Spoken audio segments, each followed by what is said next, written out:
எனது ஸ்ரீராம மந்திரம் க்ஷேமம் அளிப்பது சாய்ராம் நாமம். ஓம் சாயிரம், ஓம் சாயிரம்.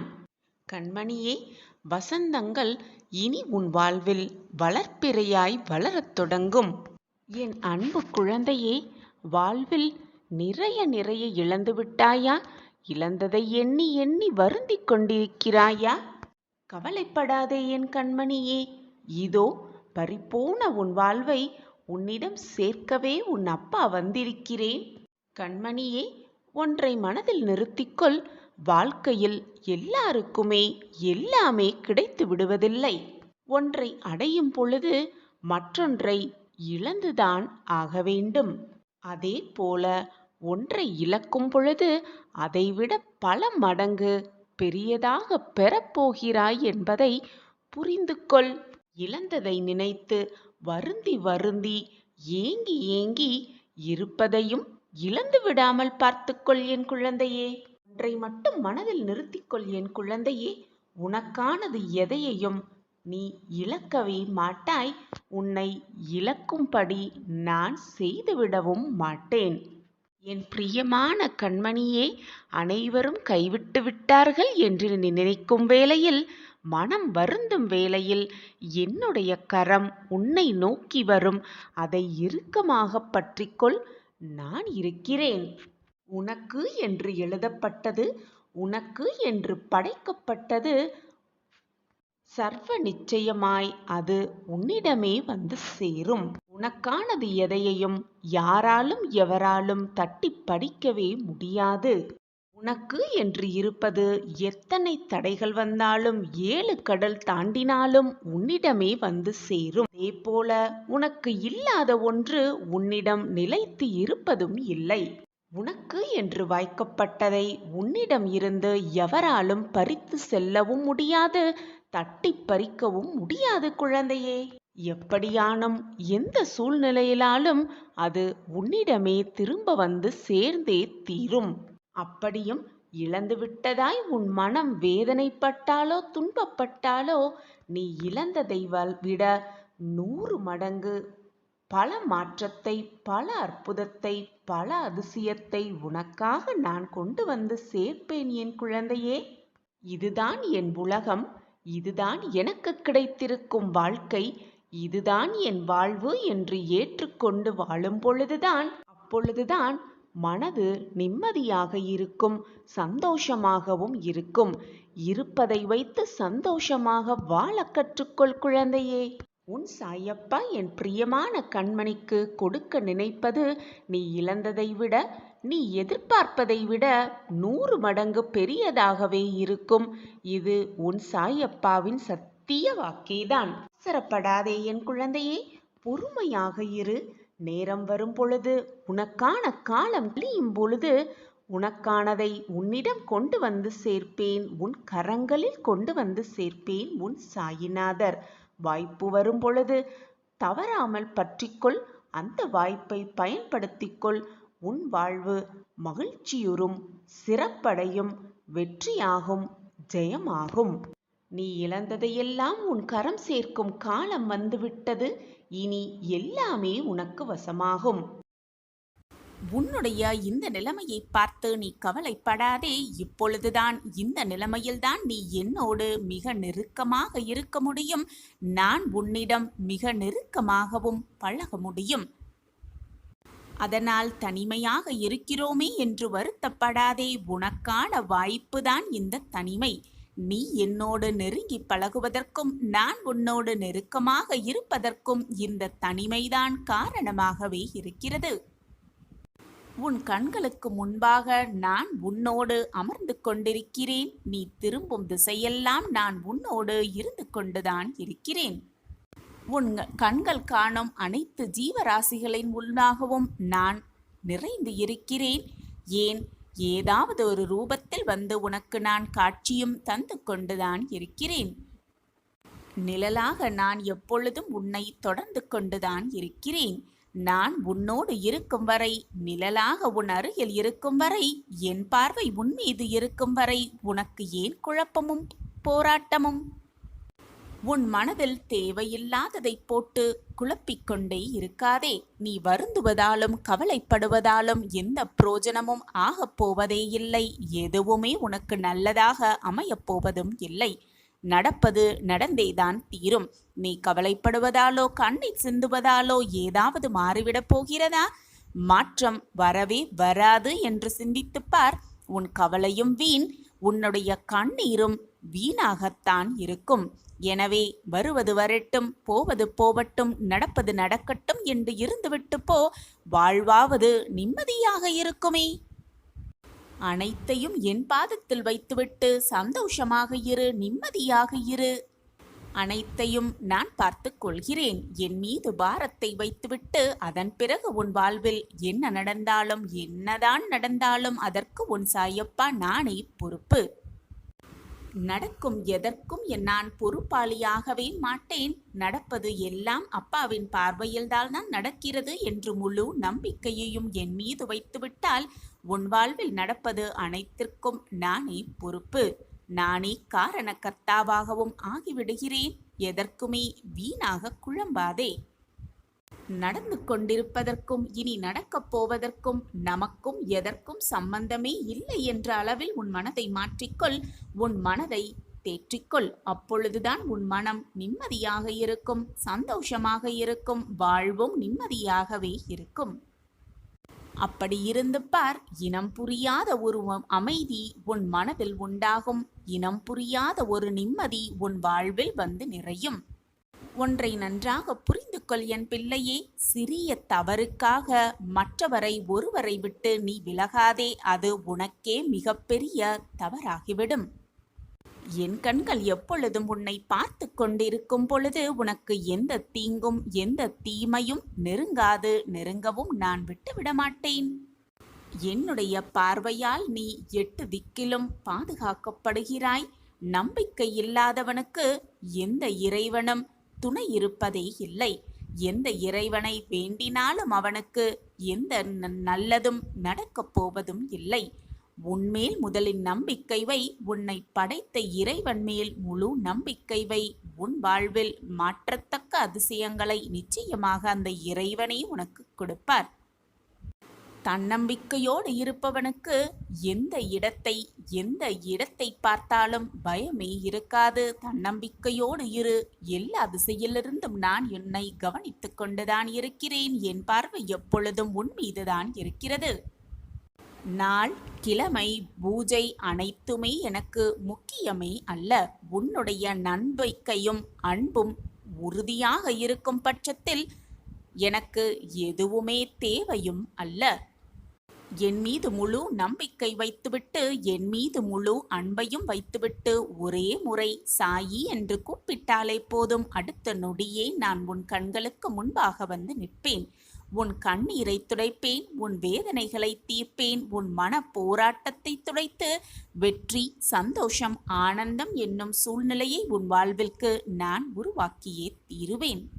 பிரச்சனைகளும் தீர்ந்து நம் வாழ்க்கையும் மற்றவர்கள் வாழ்க்கை போல சந்தோஷமாக மாறிவிடாதா என்று ஏங்கிக் கொண்டிருக்கிறாய். எண்ணத்தை நான் அறிந்துவிட்டேன் குழந்தையே. உன் எண்ணம்படி உன் வாழ்க்கையில் பல அதிசயங்களை நிகழ்த்த நான் வருவேன். உன் இல்லம் தேடி வருவேன். காரணம் இல்லாமல் என் முகம் உன் கண்ணில் படவில்லை. கண்ணிமைக்கும் நேரத்தில் அனைத்தையும் உனக்காகவே மாற்றி அமைப்பேன். என்னை முழுவதுமாக நம்பினால் இது உனக்கு நன்றாகவே புரியும். கண்முன்னே வருவேன். உன் கண்களுக்கு காட்சி தருவேன். என்னை அறிந்து கொள்ள முடிந்தவர்கள், என்னை புரிந்து கொள்ள முடிந்தவர்களால் மட்டுமே என்னை அறிந்து கொள்ளவும் முடியும், புரிந்து கொள்ளவும் முடியும். நம்பிக்கையோடும் பொறுமையோடும் இருப்பவர்கள் கண்களுக்கு நிச்சயமாக உன் சாயிநாதர் தெரிவேன். என்னுடைய ஆசிர்வாதம் எப்பொழுதுமே அவர்களுக்கு உண்டு. தினமுமே கைகூப்பி வணங்கிக் கொண்டுதான் இருக்கிறாய். உன்னுடைய மன குமுறல்களை எல்லாம் கண்ணீரோடு என்னிடம் கொட்டிக் கொண்டுதான் இருக்கிறாய். அதற்கான பதிலை நான் எப்படி தராமல் போய்விடுவேன் என்று நினைக்கிறாய்? உன் கண்களுக்கு என் திருவுருவம் அற்புத காட்சியாக உனக்கு உன் கேள்விகளுக்கு பதிலாக உன் கண்களுக்கு நிச்சயமாக தெரியும். அந்த அறிகுறி என்றே உனக்கு புரியும். நிம்மதியே இல்லாத வாழ்க்கைக்கு பரிசாக பதிலாக நிம்மதியை முதலில் தரப்போகிறேன் உன் சாயப்பா. கணநொடி போதும் உன் வாழ்வில் அனைத்தையும் மாற்றிய வேண்டுதல்களையெல்லாம் நிறைவேற்றித் தரப்போகிறேன். உன் புனிதமான மனமானது நல்ல எண்ணங்களை கொண்டு இருந்தாலே போதும். உன் எண்ணம் போல் உன் வாழ்வும் வெற்றிகரமாகவே அமையும். நல்லதை நினை, நல்லது மட்டுமே நடக்கும் உன் வாழ்வில். பல கஷ்டமான சூழ்நிலைகளை சந்தித்து சந்தித்து சோர்ந்து போயிருக்கிறாய். கவலைப்படாதே என் குழந்தையே. நம்பிக்கையாடு இரு. தன்னம்பிக்கையோடு எழுந்து வா. முகத்தை கழுவிக்கொண்டு என் முன்னே உட்கார்ந்து சாயின் நாம ஸ்மரணத்தை சொல்லிக்கொண்டே இரு. மனதால் சொல்லிக்கொண்டே இரு.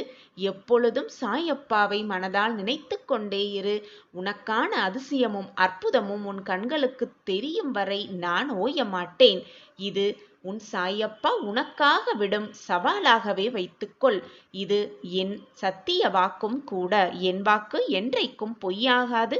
என்னை நம்பியவர்களை நான் விட்டு கொடுத்ததும் இல்லை, அவர்களை விட்டு சென்றதும் இல்லை. ஒரு சமயம் ஒரு மனிதனுக்கும் இதே மாதிரி ஒரு சந்தேகம் எழுந்தது.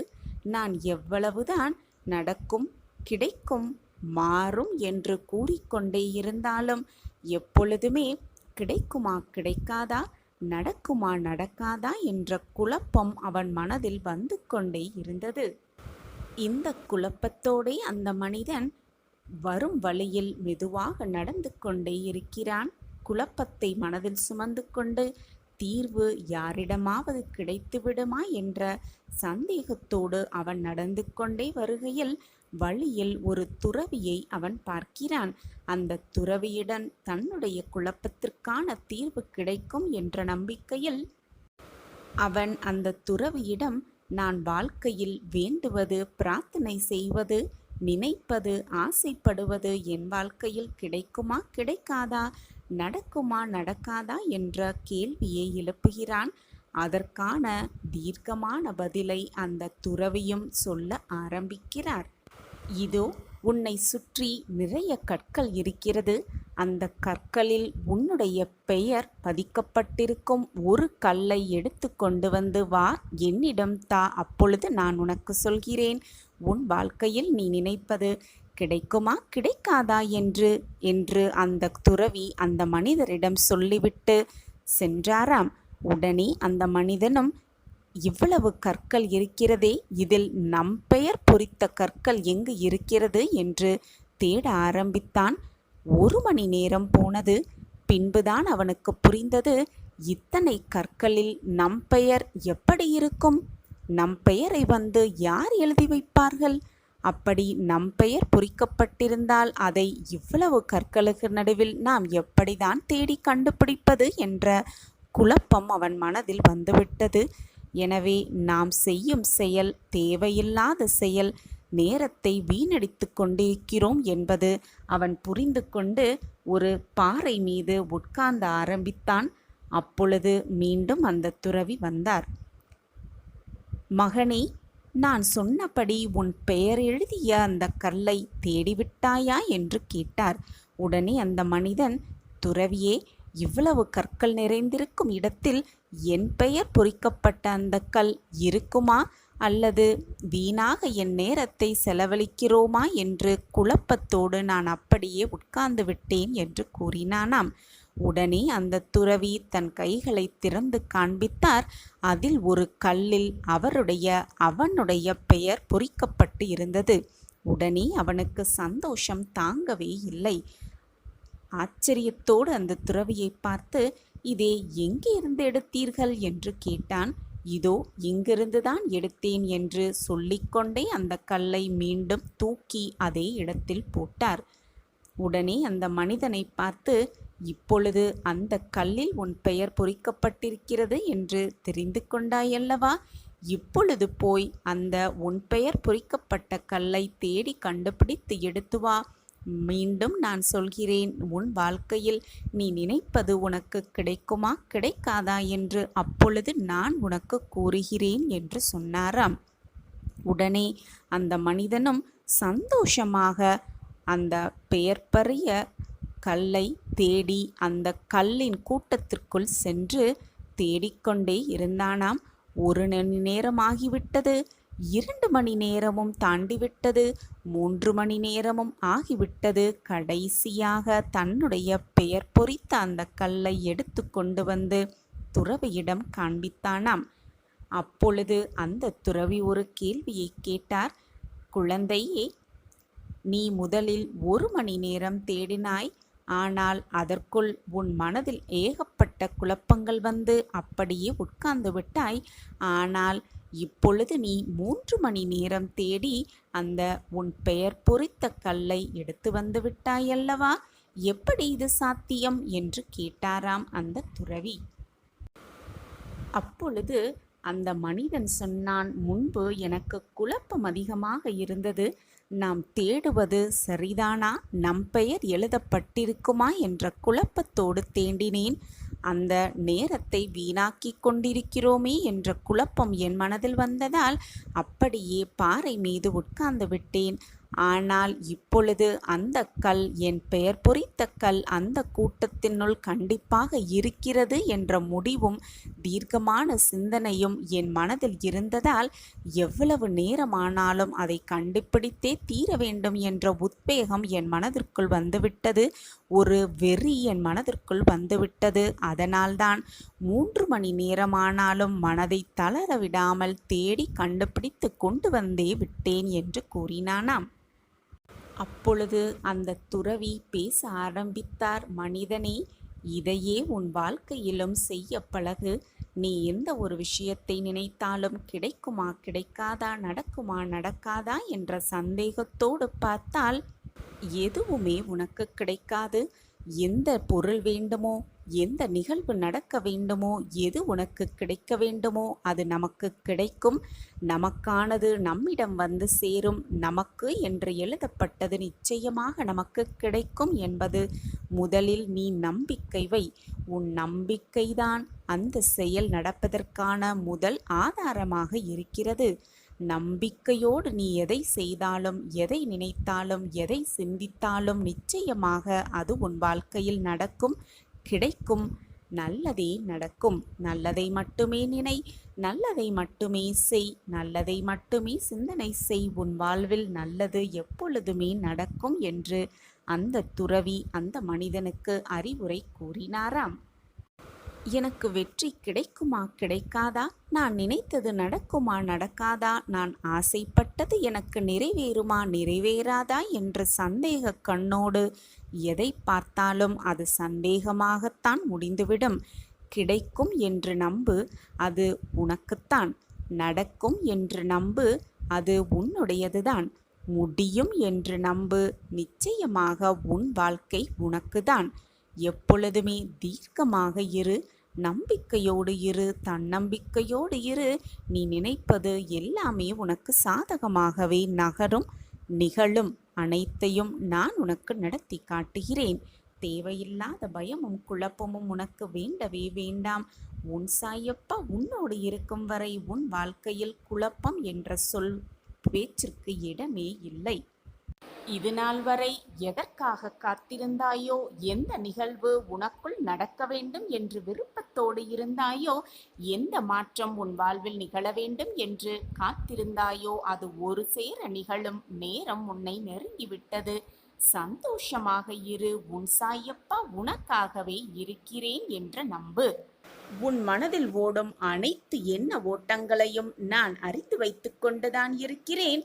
இன்று நீ நினைத்து கூட பார்க்காத, நீ உன் வாழ்க்கையில் இதுவெல்லாம் நடக்குமா என்று நினைத்து கூட பார்க்காத ஒரு நிகழ்வை உன் வாழ்வில் நிகழ்த்தப் போகிறேன் உன் சாயி தேவா. எனவே நீ பயப்படாமல் இரு. உனக்கு ஏற்படும் மாற்றத்தை பார்த்து நீயே அதிசயிக்கும் வண்ணம் நான் மாற்றத்தை நிகழ்த்தியே தீருவேன்.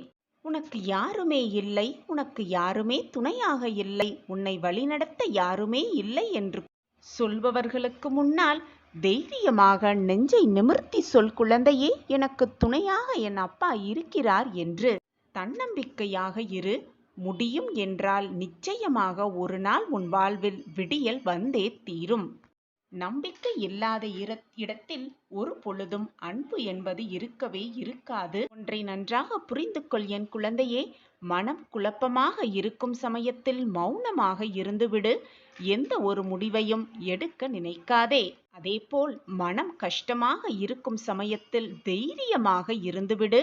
உனக்கு துணையாக உன் தந்தையாகிய உன் சாயி எப்பொழுதுமே உனக்கு துணையாக இருப்பேன் என்பதை மறந்தும் விடாதே. ஒவ்வொரு அனுபவத்தின் முடிவிலும் ஒரு நல்ல பாடத்தை நீ கற்றுக்கொண்டுதான் இருக்கிறாய். அதுவே உன்னை உன் வாழ்க்கையில் வெற்றியடைய உதவும். உன்னுடைய குறைகளை மறந்தும் கூட மற்றவர்களிடம் பகிர்ந்து கொள்ள நினைக்காதே. தந்தை நான் இருக்கும் பொழுது நீ எதற்காக மற்றவர்களிடம் போய் அனைத்தையும் சொல்லிக் கொண்டிருக்கிறாய்? நீ கேட்டதெல்லாம் கொடுக்க உன் சாயப்பா நான் இருக்கிறேன் குழந்தையே. என்னிடம் வா. உன் மனதில் உள்ள குறைகளையெல்லாம் என்னிடம் சொல்லிவிடு. உன் பிரச்சனைகளையெல்லாம் என் காலடியில் சமர்ப்பித்து விடு. நீ கேட்காமலேயே அள்ளி அள்ளி கொடுக்கும் உன் சாயிநாதர் நீ கேட்ட பிறகும் உனக்கு கொடுக்காமல் நான் அமைதியாக இருந்து விடுவேனா? என் பொக்கிஷமான கண்மணிக்கு என்ன தேவை, என்ன வழங்க வேண்டும் என்பதை சிந்தித்து சிந்தித்து செயல்படுத்தி கொண்டுதான் இருக்கிறேன். என்னை மீறி உன் வாழ்க்கையில் எதுவும் தவறாக நிகழாது குழந்தையே.